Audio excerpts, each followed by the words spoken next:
ഇതില് ഒരു ചെറിയ 19-18 വയസ്സ് പ്രായമുള്ള KMCT ലോ കോളേജിൽ പഠിക്കുന്ന ഒരു നിയമ വിദ്യാർത്ഥി സോന മേരി ജോസഫ് എന്ന് പറയുന്ന ഒരു പെൺകുട്ടിയാണ് നമ്മളെ സമീപിച്ചത്.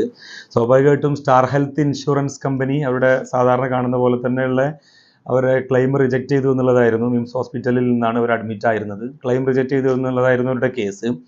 മലപ്പുറം ഉപഭോക്തൃ കോടതി അതിൽ കൃത്യമായി അതിൻ്റെ വിധി പ്രകാരം ഇവർക്ക് ഹോസ്പിറ്റലിൽ ചെലവായ 22,033 രൂപ അവർ ഹോസ്പിറ്റൽ ബില്ല് മടക്കി കൊടുക്കാനും, അതുപോലെ തന്നെ 1 ലക്ഷം രൂപ കോഴിക്കോട് മിംസ് ഹോസ്പിറ്റലിനോട് നഷ്ടപരിഹാരമായിട്ട് 1 ലക്ഷം രൂപ ഇവർക്ക് ഈ പരാതിക്കാരിക്ക് കൊടുക്കാനും 10,000 രൂപ കേസ് നടത്തിപ്പിന്റെ ചെലവിലേക്ക് കൊടുക്കാനുമാണ് വിധിയായിട്ടുള്ളത്.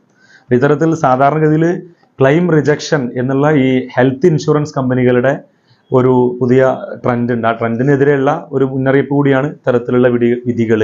പൊതുവെ ഈ കൺസ്യൂമർ കോടതിയിൽ ഇത്തരം കേസുകളിൽ വളരെ കൃത്യമായി ബോധ്യപ്പെടുത്താൻ സാധിച്ചാൽ ആളുകൾ കബളിക്കപ്പെടുന്നതിൽ